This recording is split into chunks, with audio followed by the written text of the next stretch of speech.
Assalamualaikum warahmatullahi wabarakatuh. Perkenalkan, nama saya Rian Okvianto, NIM 205221278. Saya dari kelompok 13 yang beranggotakan. Hai, perkenalkan nama saya Wedi Mailak Sumastuti dengan NIM 205221328. Saya dari kelas AKS 6I. Terima kasih. Perkenalkan, nama saya Dewi Khalid Ningsih dengan NIM 205221346 dari kelas AKS 6I. Oke, di dalam video kali ini kami akan memaparkan hasil observasi kami di Lembaga Zakat Badan Amil Zakat Nasional di Kabupaten Sukoharjo. Berikut hasil observasinya.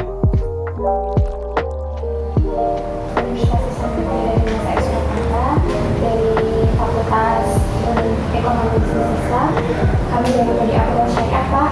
Di sini kami ada tugas mata kuliah akuntansi zakat untuk melakukan observasi, lebih tepatnya wawancara dengan pihak Basnas atau lembaga zakat. Kemudian kami akan sedikit bertanya-tanya mengenai akuntansi zakat, lebih tepatnya ya Pak, dari lembaga zakat di Basnas Sukoharjo. Untuk pertanyaan pertama, kami ingin bertanya tentang struktur pengelola lembaga zakat ini, Pak. Mungkin dari ketuanya, dari Bapak siapa? Jadi kalau untuk dari Basnas sendiri itu diketuai oleh Bapak DRS Sardiono. Terus ada 4 wakil ketua. Yang pertama itu wakil ketua untuk bidang pendistribusian yang bernama Bapak Faisal Sofwan. Terus untuk yang kedua, wakil ketua 2 itu mengetuai bidang pendistribusian. Nanti untuk yang pendistribusian itu Bapak Lukman Hakim. Terus untuk yang wakil bidang 3 pelaporan dan keuangan, tadi yang ketemu di depan itu namanya Bapak Joko Purwanto. Terus untuk wakil ketua 4 itu mengetuai bidang SDM dan umum dan pengadaan, itu namanya Bapak Haji Wahyo. Terus di sini masing-masing wakil ketua itu ada stafnya. Kalau untuk yang wakil ketua pertama itu stafnya ada Mas Fakih namanya, bidang pengumpulan. Terus untuk wakil ketua 2 pendistribusian ada 2 orang, Mas Sugi sama Mas Ihsan. Terus yang ketiga Pak Joko itu pelaporan dan keuangan. Itu sebenarnya hanya 1, cuman ini kan yang pertama lebih dahulu di bidang keuangan itu Mbak Rita. Nah, itu sekarang Mbak Rita di bidang keempat. Terus yang saya yang ketiga di pelaporan. Selanjutnya, kemudian pertanyaan selanjutnya itu, apakah praktek keuangan di Basnas Sukoharjo ini sudah menerapkan prinsip-prinsip syariah seperti itu, Pak? Kalau di sini sudah melakukan, kita kan sudah pakai laporan keuangan berbasis PSAK ya, sudah masuk ke PSAK. Jadi insya Allah itu sudah secara prinsip syariah sudah masuk di situ. Gitu. Kemudian untuk pencatatan penyaluran zakatnya itu seperti apa, Pak? Kalau untuk penyaluran zakat itu dimulai dari awal alurnya dulu ya. Dari alur yang pertama itu mustahik itu mengajukan proposal untuk meminta bantuan kepada Basnas.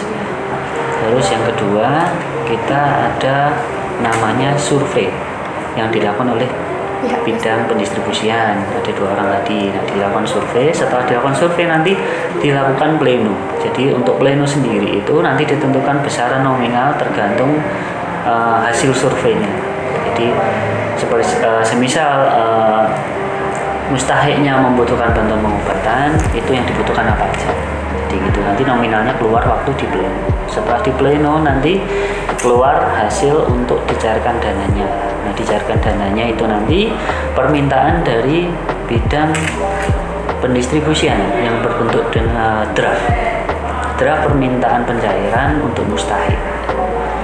Itu nanti draftnya diproses di bidang 3, pelaporan dan keuangan. Setelah itu dicairkan dengan persetujuan dari ketua dan bidang 3, itu nanti dicairkan. Setelah dicairkan akan dilakukan pendistribusian oleh pihak pendistribusian. Setelah dilakukan pendistribusian itu nanti ada bukti-bukti dari pendistribusian. Jadi buktinya seperti berita acara serah terima, foto, dan kalau ada pembelian pengadaan barang itu nanti disertakan dengan nota. Nah itu bukti dari istilahnya pentasarufan, bukti pentasarufan yang nanti akan dicatat di PSAK gitu. Kemudian untuk apa ya Pak? Apakah pihak Basnas itu rutin melakukan pengecekan laporan keuangan Pak? Kalau di sini itu untuk internal di Basnas Sukoharjo sendiri itu setiap bulan kita mengeluarkan laporan bulanan. Berarti setiap bulan ya Pak? Setiap bulan. Tapi untuk pengerjaannya dilakukan setiap hari. Ketika kita ada transaksi keuangan itu setiap hari harus dicatat. Jadi di pembukuan. Kalau untuk bulanan kita dari pihak Basnas RI itu ada aplikasi yang bernama Simba. Itu namanya laporan triwulan 3 bulan. Tiap 3 bulan sekali itu nanti kita laporkan pencapaian Basnas dari pengumpulan, pendistribusian, dan penggunaan dana operasional AMIL. Kemudian untuk pencatatan penyaluran zakatnya itu yang telah disampaikan sama Bapak tadi ya Pak ya? Gimana? Pencatatan atas penyaluran zakat. Pencatatan atas penyaluran zakat itu ketika sudah ada bukti penyaluran seperti berita acara serah terima kepada mustahik, foto serah terima, terus ada nota pembelian pengadaan barang, semisal mustahik membutuhkan modal usaha atau barang sesuatu yang mungkin untuk usaha, itu nanti bukti notanya harus segera diserahkan. Itu nanti baru kita proses penyaluran di akuntansinya. Sebelum penyaluran itu kita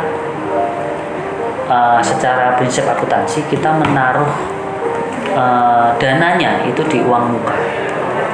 Jadi di uang muka dulu. Kalau bukti transaksi besok baru nanti kita tasarufkan di sistem PSAK. Gitu.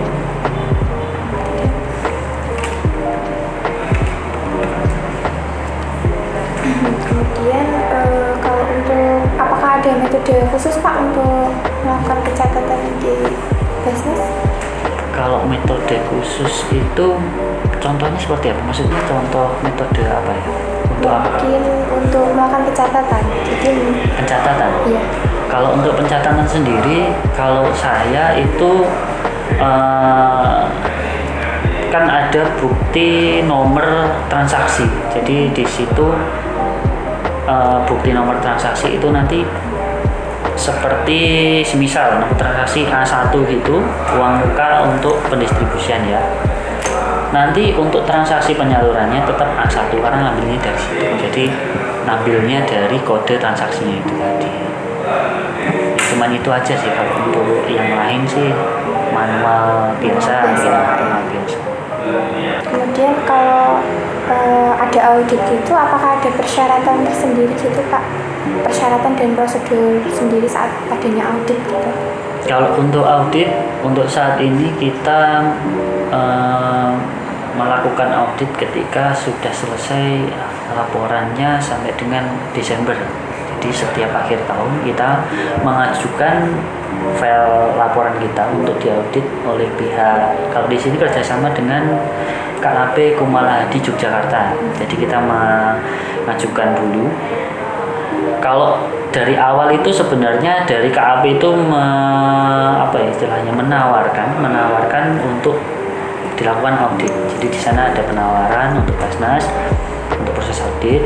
Nanti penawarannya kita tanggapi dulu. Habis itu kita mengajukan untuk termin pertama pembayaran untuk audit. Gitu. Nanti kita serahkan itu filenya.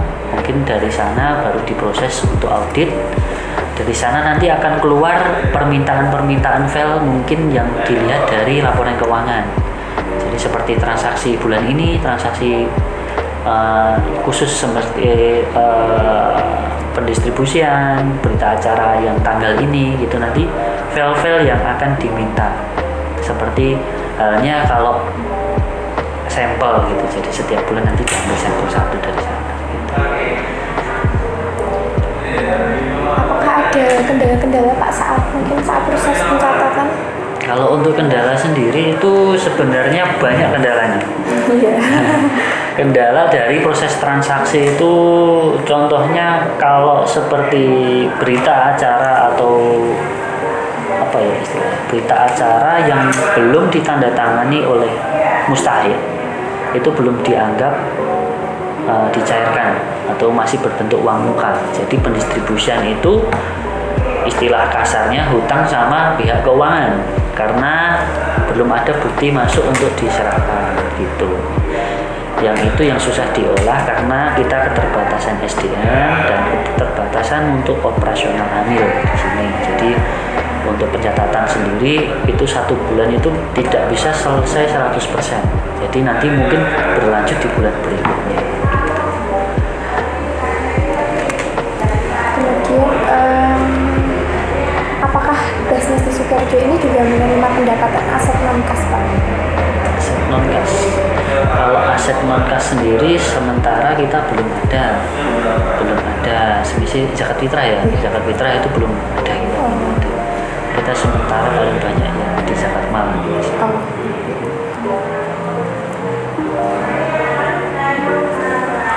Terus kemudian untuk pencatatannya sendiri ya Pak ya, itu apakah di Basnas Sukoharjo itu juga ada yang melakukan secara transfer gitu Pak? Pencatatan secara untuk apa ya? Untuk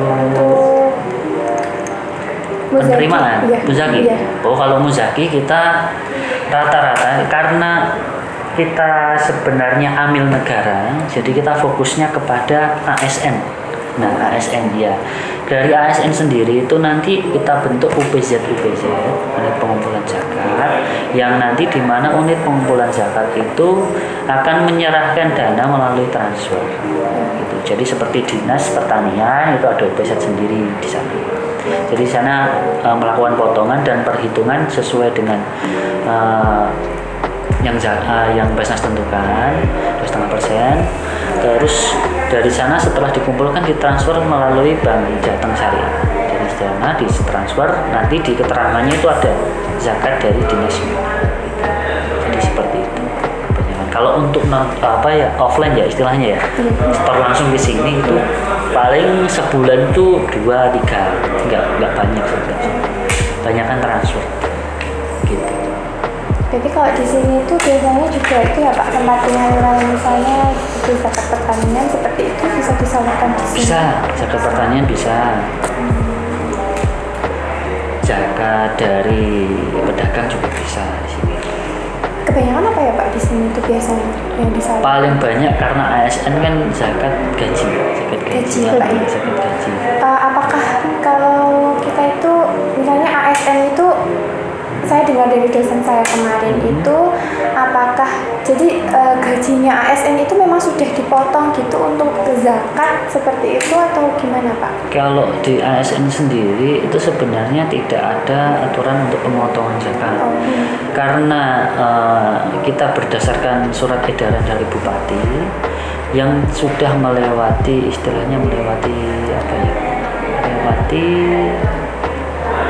aturan untuk dizakatkan dananya itu wajib zakat, karena zakat penghasilan itu bersifatnya kan kontemporer. Di Al-Quran kan tidak ada, karena untuk zaman Nabi pun juga ASN nggak ada. Iya, pedagang.